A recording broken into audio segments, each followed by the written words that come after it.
सोनी दीदी को जय जिनेन्द्र। जय जिनेन्द्र दीदी, जय जिनेन्द्र सबको, सभी को सबको सादर जय जय जिनेन्द्र। जिनेन्द्र। मल्लीनाथ भगवान की पूजा बहुत अच्छी गाई थी मधु दीदी आपने।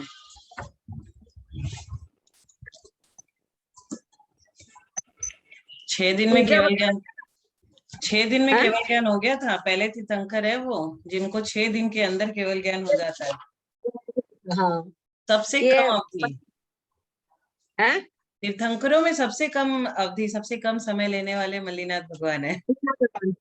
ये पंडित जी साहब का कुछ आशीर्वाद है मेरे ऊपर, जो मुझे कॉल कर देते हैं। हाँ, पंडित जी साहब का कुछ पिछले पुण्य का कोई आशीर्वाद है मेरे ऊपर उनका, जो मुझे पुकार देते हैं।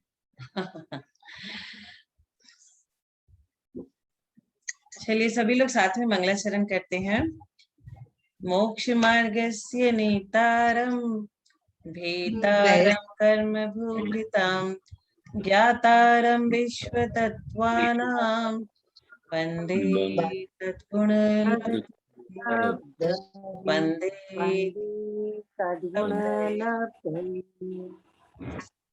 कि मल्लीनाथ भगवान आपकी तरह हमें भी 6 दिन के अंदर केवल ज्ञान हो जाए। ऐसे भरत स्वामी को तो एक अंतर मुहूर्त के अंदर ही हो गया था, और बाहुबली जी को 1 साल खड़े रहे थे एक ही जगह पर। वृक्ष लता सब गई थी। कल हम 33 नंबर का सूत्र पढ़ रहे थे। स्निग्ध रुक्षत्वात् बंधः, ये वाला सूत्र समझ रहे थे, और इसका अर्थ दीदी कितना नंबर? 33, 33 सागर की आयु होती है ना, कहाँ पे होती है बताइए? सर्वार्थ सिद्धि में और 7वें नरक में। दोनों जगह 33 सागर की आयु है। क्या तो सर्वार्थ सिद्धि में नकुल और सदैव 33 सागर की आयु भोग रहे हैं अभी बैठ करके, और नरकों में तो लेकिन स्त्रियां 7वें नरक नहीं जा सकती, ये भी पक्का है। हम लोग स्त्रियां हैं, हम लोग तो स्वर्ग जाएंगे मोक्ष जाने के पहले, क्योंकि मोक्ष का डायरेक्ट यहाँ पे नहीं है हमारा हिसाब। तो हम लोग छाओ में स्वर्ग में जाएंगे, हम लोग को नरक की बात ही नहीं करनी है। वो तो हम लोग का पास्ट था, फ्यूचर नहीं है। तो कभी कभी पास्ट में भी चले जाते हैं कि हमने क्या क्या करके हम आए हुए हैं, फ्यूचर में ऐसा नहीं करेंगे। 33 नंबर श्लोक, 33 नंबर सूत्र। 33 नंबर में स्निग्ध एवं वृक्षत्व से बंध होता है। बंध कैसे होता है वो हम लोग समझ रहे थे, और उसके लिए एक एग्जाम्पल मैं बताना चाहूंगी कि जैसे जल, बकरी, गाय, भैंस एवं ऊँटनी, ऊँटनी के दूध और घी में उत्तरोत्तर अधिक रूप से स्नेह गुण होता है। कैसे बकरी अपने बछड़े को जब दूध पिलाती है, स्नेह से दूध देती है। गाय भैंस में क्या किया जाता है, गायों को उसके थन में उसके बच्चे को लगा दिया जाता है, स्नेह बस वो बहुत सारा दूध छोड़ देती है, और फिर उसके बच्चे को वहां से हटा करके ग्वाला जल्दी से दूध कलेक्ट कर लेता है। इसीलिए कभी कभी दूध पीने में भी लगता है कि नहीं पीना चाहिए, ये अपने लिए नहीं बना है, उनके बच्चों के लिए बना है, उनको रोक करके हम पी रहे हैं। हमारे लिए तो बहुत सी चीज बनी है जो हम पी सकते हैं, खा सकते हैं। तो बकरी है, गाय है, भैंस है, ऊँटनी है, सभी के दूध और सभी के घी में उत्तरोत्तर अधिक रूप से स्नेह गुण रहता है, और 500 धूल, कणिका और शर्करा आदि में उत्तरोत्तर न्यून रूप से रुक्ष गुण होता है। मतलब वहां घटता जाता है और यहाँ बढ़ता जाता है। बकरी से ज्यादा गाय का, गाय से ज्यादा भैंस का और ऊँटनी, और यहाँ पे 500 धूल, कणिका और शर्करा, इन सब में उत्तरोत्तर न्यून रूप से रुक्ष गुण होते हैं। इसी प्रकार परमाणुओं में न्यूनाधिक रूप से स्निग्ध रुक्ष गुण की सिद्धि होती है। ये हमने कल कर लिया था। आज हम 34 नंबर का सूत्र करेंगे। स्निग्धत्व और रुक्षत्व गुण के निमित्त से बंध तो हो जाता है, किंतु किन किन परिस्थिति में बंध होता है, अब हम आज ये समझेंगे। विजय आंटी सूत्र का उच्चारण करेंगी 34 नंबर का। जी जी, सभी को जय जिनेन्द्र, सादर प्रणाम। न जघन्य गुणानाम, न जघन्य गुणानाम, 34 नंबर का सूत्र।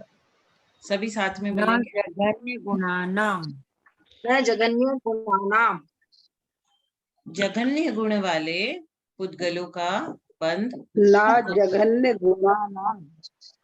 हाँ, गुणानाम मतलब उस गुण वाले, कौन सी? जघन्य। तो न जघन्य मतलब जघन्य गुण वाले पुद्गलों का बंध नहीं होता। आगे हम लोग बंध का बात कर रहे थे, तो इसमें लिखा है जघन्य गुण वालों का बंध नहीं होता। यहाँ जघन्य शब्द का अर्थ निकृष्ट से है, निकृष्ट छोटा, और गुण शब्द का अर्थ भाग या हिस्सा से है। जिनमें जघन्य गुण होते हैं अर्थात जिनकी शक्ति अंश निकृष्ट होती है, वे जघन्य गुण वाले कहलाते हैं। उन जघन्य गुण वालों का बंध नहीं होता, क्योंकि उनका इफेक्ट कम है, उनका पावर कम है, वो निकृष्ट है, उनका बंध नहीं होता। सूत्र में बंध पद की अनुवृत्ति ऊपर के सूत्र से ही ले ली गई है।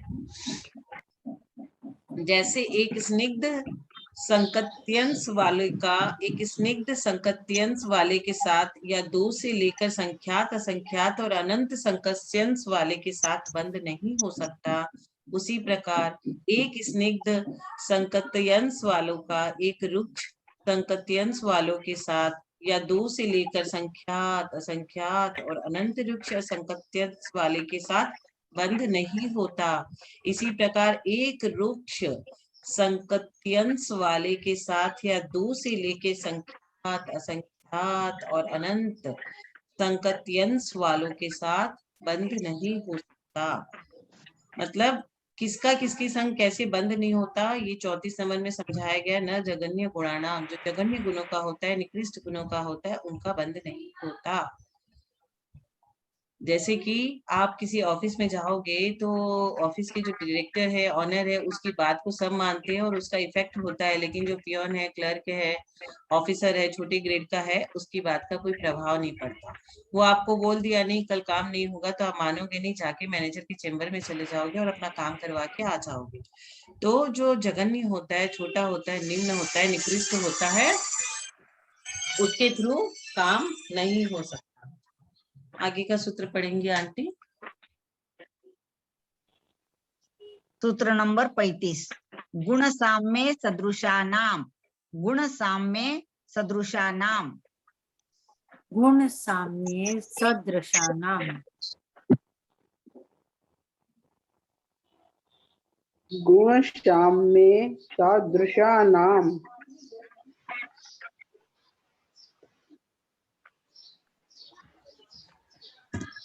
इसका यह अर्थ है, जिज्ञासा ये उठी कि एक स्निग्ध संकेत्यंश वालों का, एक स्निग्ध रुक्ष का, एक रुक्ष का, इन सभी में दो से लेकर संख्यात या असंख्यात या अनंत संकत्यंश वालों के साथ बंध नहीं हो सकता, ऐसा कथन किया।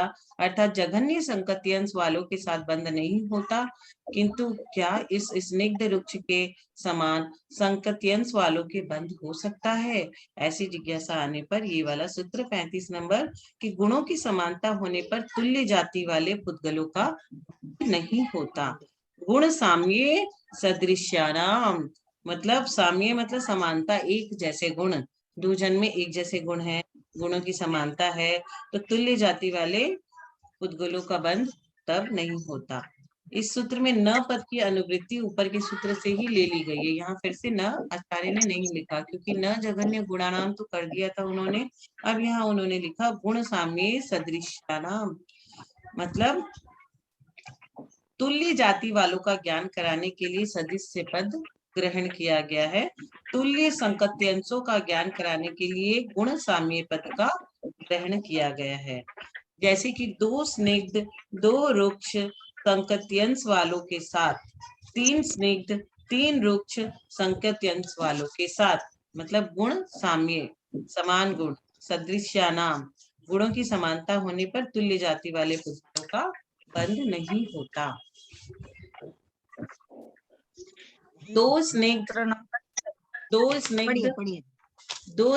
दो स्निग्ध संकत्यंश वालों के साथ दो रुक्ष अथवा तीन रुक्ष संकत्यंश वालों के साथ बंध नहीं होता, कारण कि इन सभी में पहले तो सदृश्यपना है, जैसे स्निग्ध स्निग्ध का या रुक्ष रुक्ष का। दूसरा संकत्यंश समान है, जैसे दो दो, तीन तीन संकत्यंश, अतः बंध नहीं होता। सूत्र में दो पद है, प्रथम गुण साम्यता और दूसरा सदृश्यपना। इनमें गुण साम्यता मतलब समान, तुल्य संकत्यंश है, जिससे ध्वनित होता है कि असमानता के रहते हुए बंद होता है। असमान चीजों में बंद होता है और समान में नहीं होता, भले ही वे सदृश्य जाति वाले क्यों न हो। जैसे स्निग्ध स्निग्ध या रुक्ष रुक्ष अथवा विसदृश्य जाति वाले हो, वैसे स्निग्ध रुक्ष अथवा रुक्ष स्निग्ध इन सभी में यदि संकत्यंश समान है तो बंद नहीं होगा। आपको यही समझना है, संकत्यंश समान होने से बंद नहीं होता है, यही समझना है यहाँ पे हमें। पूर्वोक्त सूत्र में जिन पुद्गलों का जिन कारण से आपस में बंद नहीं होता, उन कारणों का कथन किया है। अतः प्रसंगानुसार जिन पुद्गलों का जिन कारणों में आपस में बंद होता है, उन कारणों का कथन करना चाहिए हमें। किस कारण से बंद होता है उसका कथन करने के लिए आगे का सूत्र आता है, जो आंटी सूत्र नंबर 36। द्व्यधिकानि गुणानां द्व्यधिकादि गुणानां तु द्व्यधिकानि गुणानां तु द्व्यधिकादि गुणानां तु द्व्यधिकादि गुणानां तु द्वैधिकादि गुणानां तु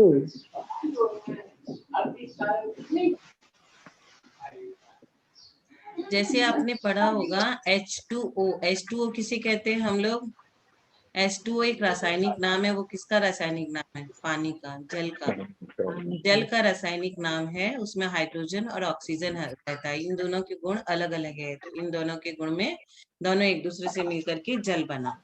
और यहाँ पे समान गुणों का बंध नहीं होता ऐसा लिख दिया, तो अब लिखा है जिसमें समान से एक से ज्यादा गुण होते हैं उनका बंध हो सकता है। दो अधिक आदि संकत्यंश वालों का तो बंध होता है। द्वैधिकादि, द्वैधिकादि मतलब दो से अधिक गुणों वाले, गुणानाम तु, इसका मतलब दो से अधिक, द्वि अधिक आदि गुणानाम तु, दो अधिक आदि संकत्यंश वालों का बंध होता है। जिनमें दो संकत्यंश अधिक हो उसे द्वि अधिक कहते हैं। जैसे दो संकत्यंश के लिए चार संकत्यंश वाला पुद्गल, क्योंकि चार में दो संकत्यंश अधिक है। तीन संकत्यंश के लिए पांच संकत्यंश, क्योंकि तीन तीन संकत्यंश में दोनों में दो अधिक होना चाहिए, तो तीन से पांच, किंतु पांच वाले में तीन वाले से दो अधिक संकत्यंश है, अतः इनमें बंध होता है। सूत्र में आदि पद प्रकारवाची है, जिससे स्निग्ध रुक्ष आदि के पुद्गलों में समान अथवा असमान जाति के दो अधिक आदि संकत्यंशों का बंध होता है, अन्य और किसी प्रकार का बंध नहीं होता। तो किनका किसके संग बंध होता है, किसका किसके संग बंध नहीं होता? तो समान का समान के संग नहीं होता, समान का असमान के संग होता है। और दो से अधिक, द्वि अधिक, जिनमें दो अधिक आदि संकत्यंश वाले होते हैं का बंध होता है। सूत्र में तू पद बंध के निषेध का निराकरण करने के लिए दिया गया। तू लास्ट में लगा दिया गया है ना। आप बोलोगे ये क्यों लगाया? द्वि अधिक आदि गुणानाम तू, तो तू पद बंध के निषेध का निराकरण करने के लिए किया गया है, क्योंकि पिछले दो सूत्रों में जघन्य संकत्यंश से एवं समान संकत्यंश से बंध का निषेध किया गया। सूत्र नंबर 35, सूत्र नंबर 34 में हमने ये पढ़ा कि बंध नहीं होता है जघन्य का और समान का। 34 में जघन्य का, 35 में समान का, लेकिन यहाँ तू लगा के यहाँ बताना चाहा कि यहाँ पे बंध होता है। अब पुद्गलों में बंध की सिद्धि करना है, जिसके कारण सूत्र में तू पद आया। बंध के समान, बंध के समय जो दो स्निग्ध संकत्यंश वाले पुद्गल का एक, दो एवं तीन संकत्यंश वाले पुद्गलों का बंध नहीं होता है, कारण कि एक जघन्य संख्या वाला है। एक संख्या जघन्य होती है, सबसे छोटी होती है। दो समान संख्या वाला है एवं तीन में तुल्य संकत्यंश बनाने के लिए एक संकत्यंश की कमी है, इनमें कमी होती है, क्योंकि 2 अधिक होना चाहिए, द्वि अधिक मतलब उससे 2 ज्यादा। आपकी उम्र 40 है और उनकी उम्र आपसे 2 ज्यादा है, तो मतलब 42। तो ये 2 ज्यादा वाले के लिए बोला गया है कि 4 होने से ही तो 2 ज्यादा उसमें रहेगा। अतः 2 संकत्यंश वालों का 4 संकत्यंश वालों के साथ ही बंध होता है। इसी प्रकार 3 स्निग्ध संकत्यंश वालों का 5 के संग परमाणु के संग बंध हो सकता है। 3 का 4 के संग नहीं हो सकता, क्योंकि 3 से 4 में 1 ज्यादा है, और 2 का 3 के संग नहीं हो सकता, 1 ज्यादा है। 2 का 4 के संग होगा, 3 का 5 के संग। किंतु आगे पीछे के स्निग्ध संकत्यंश वाले परमाणु के साथ बंध नहीं होता। जिस प्रकार स्निग्ध संकत्यंश वाले परमाणु के बंध का विधान है, उसी प्रकार रुक्ष संकत्यंश वाले परमाणु के बंध का विधान है। जैसे 2 रुक्ष संकत्यंश वाले परमाणु का 1, 2 और 3 रुक्ष संकत्यंश वाले परमाणु के संग बंध नहीं होता। कारण पूर्ववत है, पहले समझ चुके हैं हम। 1 जघन्य, 2 समान और 3 में 1 कम है। 1 जघन्य इसलिए नहीं होगा, 2 समान है इसलिए नहीं होगा, 3 में 1 कम है, तो 1, 2, 3 ये नहीं होगा। अतः सूत्र संख्या 34 में 1 जघन्य गुण से, सूत्र संख्या 35 में 2 समान गुण से बंध नहीं होते, किंतु संख्या 36 में समान गुण से 2 गुण अधिक में बंध हो जाता है। 1 गुण कम होने पर भी बंध नहीं होगा, अर्थात 2 का 3 गुण वालों के संग बंध नहीं होगा, क्योंकि 2 अधिक होना है, तो 2 से 3 में सिर्फ 1 अधिक है, तो उनका उससे बंध नहीं होगा। 2 का 4 गुणों वालों के साथ तथा 3 का 5 गुणों वाले के साथ बंध होता है, कारण कि 5 संख्या में 3 की संख्या 3 गुण वाले के समान होकर 2 अधिक रह जाता है। अतः 3 और 5 गुण वालों में बंध होता है। आगे भी इसी तरह हमें जानना है। 2 गुण अधिक वालों के साथ बंध होता है, समगुण वालों के साथ बंध क्यों नहीं होता? अब हमारे मन में ये विचार आएगा, जघन्य के संग बंध नहीं होता है, समान गुण वालों के संग बंध नहीं होता है, लेकिन 2 गुण अधिक होने से के संग बंध हो जाता है, इसका कारण क्या है? तब ये आगे का सूत्र 37 विजय आंटी हमें बताएंगे। सूत्र नंबर 37। बंधे धिकौ पारिणामिकौ च, बंधे धिकौ पारिणामिकौ च। बंधे धिकौ पारिणामिकौ च। बंधे धिकौ पारिणामिकौ च। बंदे दिखाओ दिखाओ पारिणामिकौ है। बंधे धिकौ पारिणामिकौ च।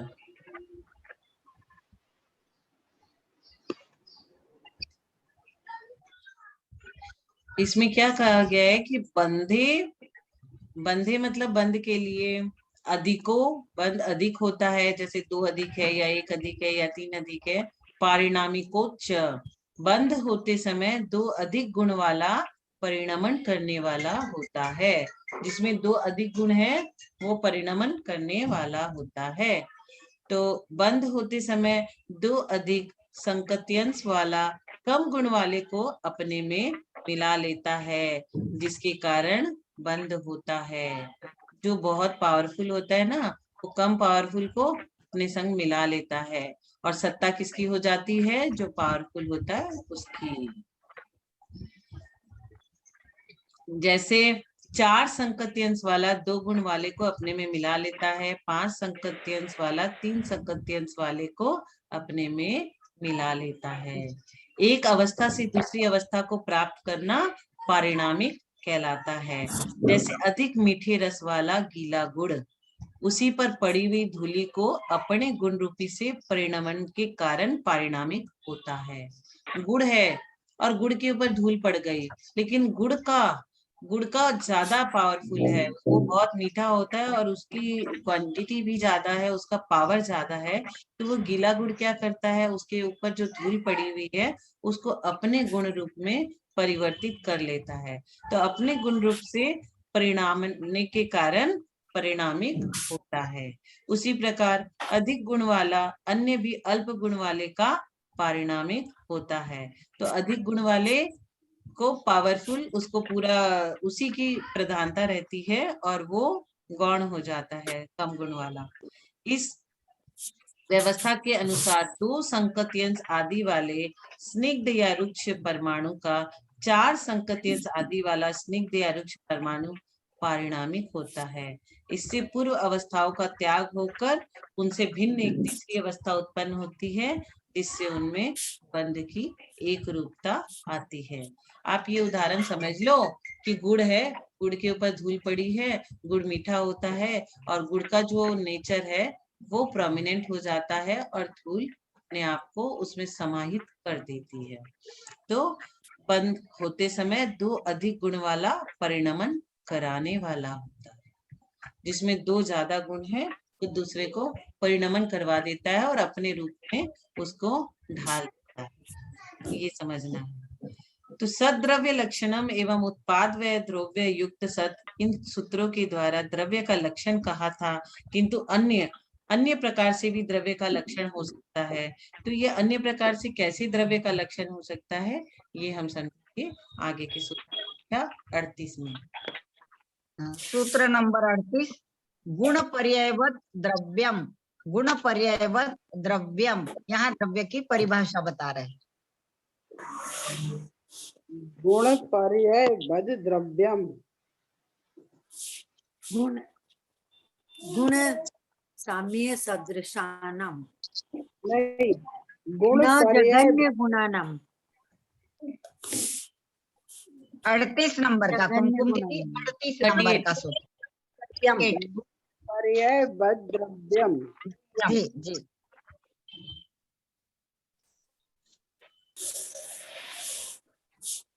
में क्या बोला गया है कि गुण पर्यायवद द्रव्यम, जो गुण और पर्याय वाला है वह द्रव्य है।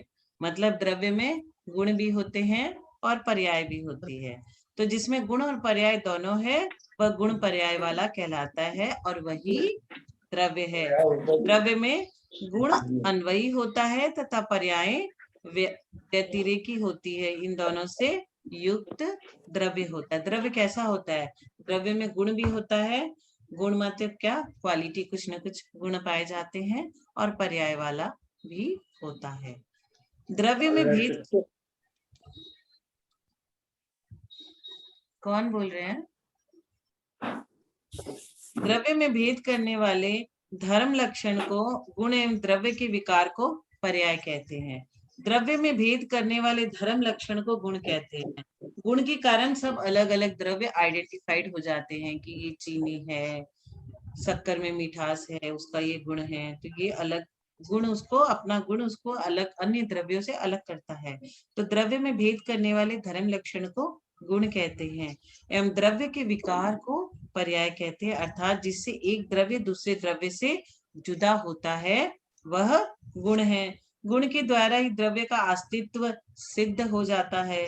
यदि द्रव्यों में गुण भेद नहीं हो तो द्रव्यों में मिश्रण हो जाएगा। क्या हो जाएगा? सब एक दूसरे से मिक्स हो जाएंगे, सब द्रव्य एक जैसे लगेंगे, सब द्रव्यों का एक ही जैसा अगर नेचर हो गया, एक ही जैसा गुण हो गया, एक ही जैसी क्वालिटी हो गई, तो किसी में कोई अंतर समझ में नहीं आएगा। जैसे दीपक एक द्रव्य है, गुण उसका गुण क्या है? दीपक का गुण क्या है? दीपक मिट्टी का होता है, मिट्टी का बना होता है, और हम उसमें क्या गुण पाया जाता है, कोई बता सकता है? दीपक का गुण उसकी ज्योति है कि वो हमें प्रकाश देता है। जैसे उसमें घी डाल के को हम जलाते हैं, वो ज्योति उत्पन्न करता है। अंधकार से अंधकार घर हो, एक दीपक जलाते हैं तो सब कुछ हमें दिखाई देने लगता है। तो दीपक का गुण क्या हुआ? ज्योति। प्रकाश उसकी पर्याय है, ज्योति उसका गुण है, और प्रकाश उसकी पर्याय है कि प्रकाशित, हमारा घर पूरा प्रकाशित हो जाता है दीपक के जलते ही। तो दीपक क्या है? एक द्रव्य है। अब उसके गुण क्या है और उसकी पर्याय क्या है? गुण क्या है? उसकी ज्योति, वो हो गई गुण, और प्रकाश उसका पर्याय हो गया।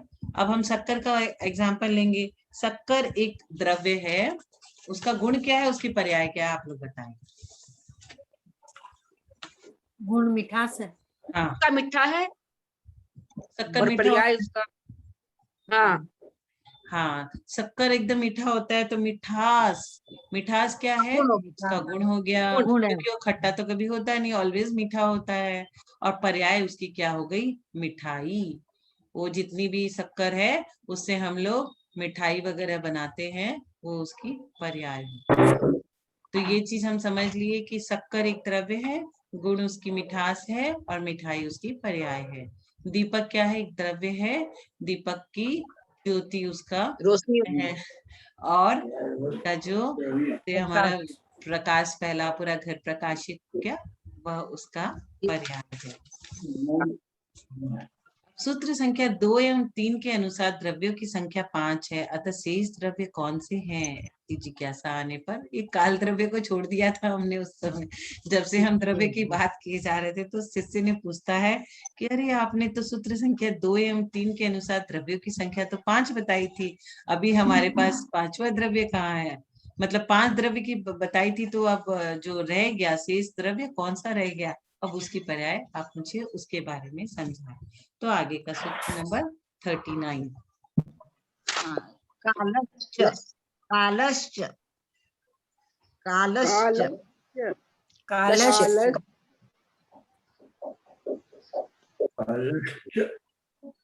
जी जी। कालस्य माने क्या होता है?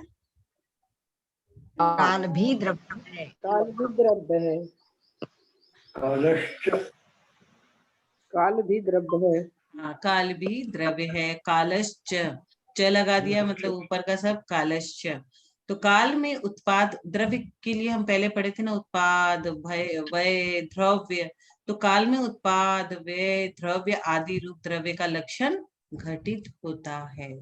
उत्पाद मतलब आना, और व्यय मतलब जाना, जाना, आना जाना। जाना, आना जाना। तो उत्पाद, व्यय, द्रव्य आदि रूप द्रव्य का लक्षण काल में भी घटित होता है, अतः काल भी एक द्रव्य है, तथा गुण पर्याय वाला होने से भी काल द्रव्य है।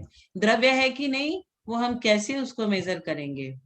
तो जैसे कोई इंसान आ रहा होता है तो हम देख लेते हैं, हाँ इस इंसान के बाल बड़े बड़े हैं, दूर से दिख रहा है, साड़ी पहनी है, तो जरूर महिला ही होगी, पुरुष नहीं है, क्योंकि पुरुष वर्ग साड़ी नहीं पहनते, बाल लंबे नहीं रखते, तो हम समझ जाते हैं।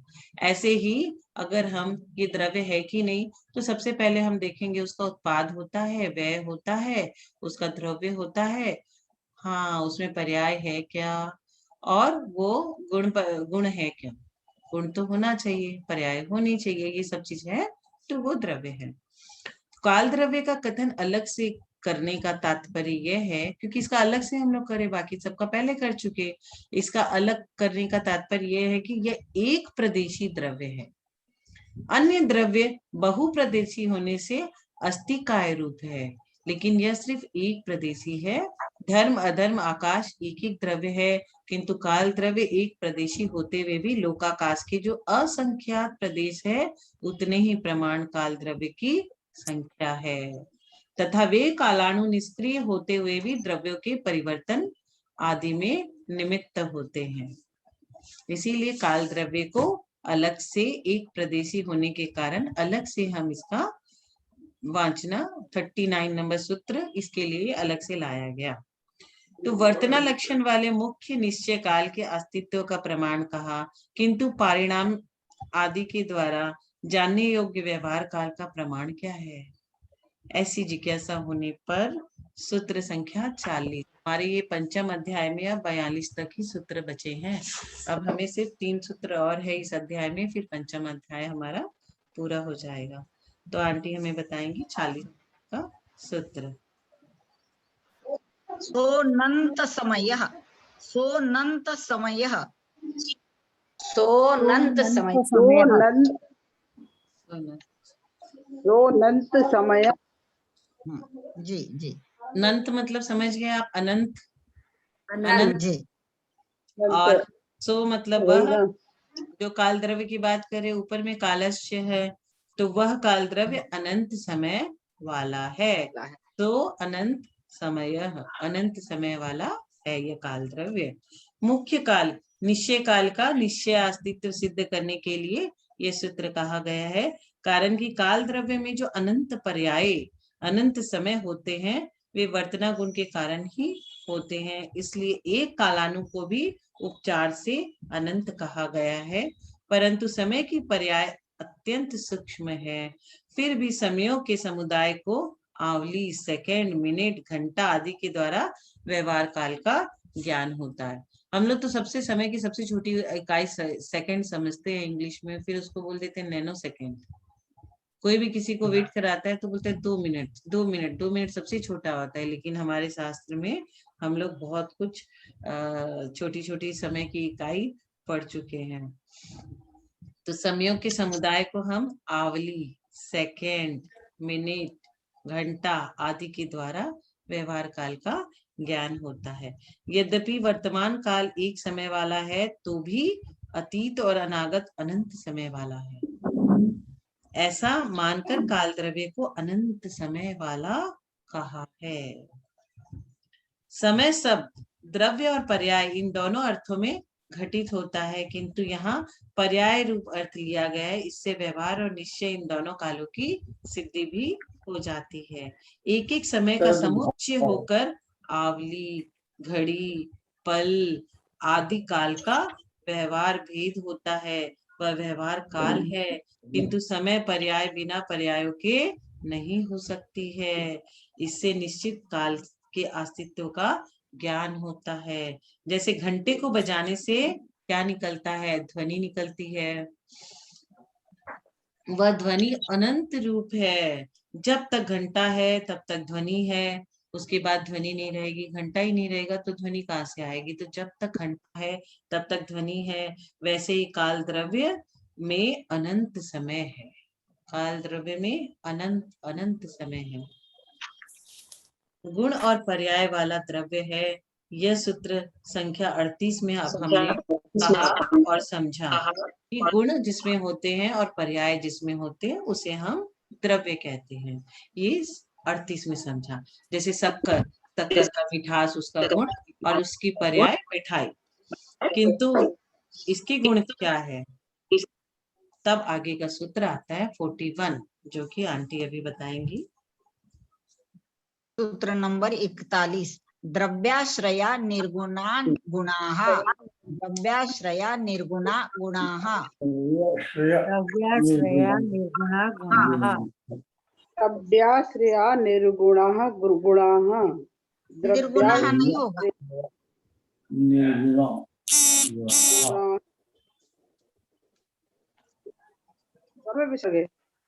दोनों गुणा में विसर्गे। निर्गुणाः दोनों गुणा में है क्या? दोनों मेरी में किताब में विसर्ग है। नहीं है, मेरी किताब में नहीं है। मेरे निर्गुणा में नहीं है। निर्गुणा में है, निर्गुणा। हाँ दीदी, मेरे इसमें भी निर्गुणा में नहीं है विसर्ग।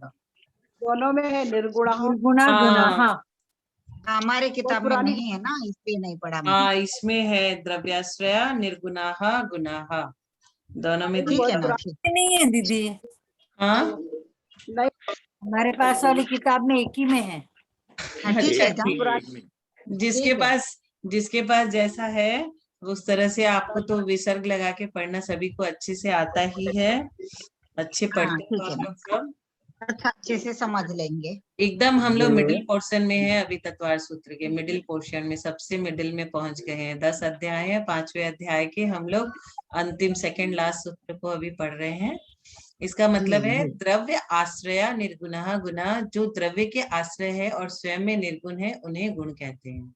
गुण किसे कहते हैं इसका इसमें बताया गया है कि जो द्रव्य के आश्रय है और स्वयं में निर्गुण है उन्हें ही गुण कहते हैं। जिनके रहने का आश्रय द्रव्य है वे द्रव्याश्रय कहलाते हैं, और जो गुणों से रहित है वे निर्गुण है। निर्गुण मतलब जो जिसमें गुण नहीं पाए जाते हैं। जैसे हम महाराज जी लोग के लिए, भगवान के लिए प्रार्थना करते हैं, निर्गुण और न्यारे, ओ पालन हारे, निर्गुण और न्यारे, तो उसमें गुणों से वो रहित है। इस प्रकार इन दोनों लक्षणों से जो युक्त होता है उसे गुण कहते हैं। जिनके रहने का आश्रय द्रव्य है वे द्रव्याश्रय कहलाते हैं। आश्रय, जैसे हम लोग किसका आश्रय लिए, तो जिनका आश्रय ही द्रव्य है वो द्रव्याश्रय कहलाता है, और जो गुणों से रहित होता है वो निर्गुण कहलाता है। सूत्र का अर्थ तो ये हो गया, द्रव्य द्रव्य का आश्रय लिया, निर्गुण हुआ, वही उनका गुण है। तो जो सदा द्रव्य के आश्रय से रहते हैं वे गुण हैं, और क्योंकि द्रव्य आधार है और गुण आधे है। द्रव्य क्या है? आधार, और गुण आधे। इस आधार आधे में दही एवं कुंड सकोरा के समान सर्वथा भेद पक्ष का ग्रहण नहीं है, क्योंकि गुण द्रव्य के आश्रय से रहते हुए भी वे उसके कथनचित अभिन्न है, कथनचित भिन्न है। जैसे तेल, तिल के सब अवयवों में व्याप्त होकर रहता है। तिल कहाँ रहता है? तिल में रहता है। तिल से हम तेल निकालते हैं, और तेल उसके एक एक पॉइंट में सारे के सारे अवयवों में व्याप्त रहता है। वैसे ही प्रत्येक गुण द्रव्य के सभी अवयवों में समान रूप से व्याप्त होकर सहभुव गुण, जो द्रव्य के साथ रहते हैं वे गुण हैं। गुण को निर्गुण कहना का अभिप्राय क्या है कि जैसे तिल के आधार से तेल रहता है, या तिल में से तेल निकलता है, किंतु तेल के अंदर से तेल कभी नहीं निकलता। तेल तो तिल से निकलेगा, तेल से तेल नहीं निकलता। यदि तेल के अंदर से तेल निकलने लगे तो अनवस्था दोष उत्पन्न हो जाएगा। जैसे एक बूंद तेल को दबाने से 2 बूंद तेल निकलेगा, 2 बूंद को दबाने से 4 बूंद, इस प्रकार की व्यवस्था होने से व्यवस्था भंग हो जाएगी। सारी व्यवस्था खत्म हो जाएगी। हर चीज की अपनी व्यवस्था होती। तो एक बूंद को दबाया 2 निकला, 2 को दबाया 4 निकला। इस तरह अगर होने लगा तो व्यवस्था भंग हो जाएगी। शक्कर का गुण क्या है? मीठा, किंतु मीठे में पुनः कोई दूसरा मीठा नहीं है, अतः गुण स्वयं में निर्गुण होता है, क्योंकि उसका गुण वही है मिठास, उसमें दूसरा कोई मीठा नहीं होता। अतः गुण स्वयं में निर्गुण है, क्योंकि गुणों में अन्य गुणों के अंश नहीं होते। तो ये सूत्र अच्छे से समझ गया सभी को।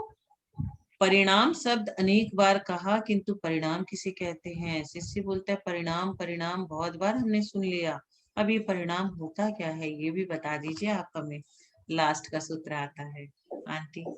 सूत्र नंबर 42, तद्भावः परिणामः, तद्भावः परिणामः, तद्भावः परिणामः। भावा परिणामः। अब ये हम लोग पहले पढ़े थे ना एकदम, क्या कितने तरह के भाव हमारे होते हैं? औदयिक बताएगा कोई? कितने तरह के? हाँ हाँ 5 बताइए, कौन कौन से 5 पढ़े थे हमने? दीदी बताओ। हाँ हाँ हाँ औपशमिक क्षायिकौ भावौ मिश्रश्च जीवस्य स्वतत्वमौदयिक पारिणामिकौ च। बहुत सुंदर। तो उसमें हमने पढ़ा था। अब यहाँ पे क्या पढ़ रहे हैं? गुणों के भाव को परिणाम या पर्याय कहते हैं, गुणों के विकार को पर्याय कहते हैं। जो क्रम से वर्तन करती है वे पर्याय है। पर्याय किसे कहते हैं? क्रम से वर्तन करती है, और गुणों के विकार को पर्याय कहते हैं। आगम में क्रमबद्ध पर्याय शब्द का कहीं उल्लेख नहीं है। यह क्रमबद्ध पर्याय शब्द आधुनिक पंडित विद्वानों की देन है। आगम में जो हमारे मूल जो आचार्य जो लिखे गए उमा स्वामी, उन्होंने ऐसा कुछ लिखा नहीं कि क्रमबद्ध होते हैं, लेकिन विद्वानों ने उसको एक्सप्लेनेशंस दिया, उसका इंटरप्रिटेशंस किया। बहुत सारे लॉ होते हैं, बहुत सारे एक्ट होते हैं, तो बन जाते हैं लॉ, फिर उसको इंटरप्रिटेट कौन करता है? बहुत बड़ा एडवोकेट जो होता है वो समझाता है कि यहाँ पे क्या लिखा गया है। वैसे ही आचार्यों की भाषा को पंडित ने, विद्वानों ने कहा। इसके विरोध में आर्ट्स मार्ग के विद्वानों ने बहुत सारे लेख लिखे हैं। अतः विशेष जानकारी के लिए आलप पद्धति ग्रंथ को हमें पढ़ना चाहिए। इस प्रकार प्रथम सूत्र से लेकर 42वें सूत्र तक 5वें अध्याय में अजीव, पहले से 4 तक जीव और अभी अजीव पदार्थों का वर्णन किया। इति तत्वार्थ सूत्रे मोक्ष शास्त्रे पंचमोध्याय समाप्तम। जिनवानी सूत्र करेंगे निमिचंद अंकल, आप करोगे? हाँ कर दूं।